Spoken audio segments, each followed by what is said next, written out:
झाला यामध्ये सुद्धा ॲक्सिडेंट होऊन सुद्धा कोणीही याच्यावरती लक्ष दिलेलं नाही आहे। आणि तो खड्ड्याची तुम्ही एकदा हाईट बघू शकता, तो खड्डा किती आहे।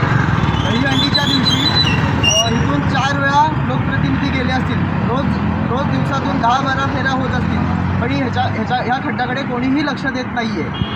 आज 5 ते 6 दिवस झाले काहीही कोणीही ह्या खड्ड्याकडे बघत नाही आहे। गणपतीचे दिवस येणार आहेत, ट्रॅफिक आपल्या दापोली तालुक्यामध्ये वाढणार आहे आणि तरीही सुद्धा कोणी लक्ष देत नाही आहेत। आत्ता हा जसा खड्डा इथे पडलेला आहे तसंच दापोली नगरपंचायतीच्या समोरसुद्धा खूप खड्ड्यांचे प्रमाण वाढलेले आहे।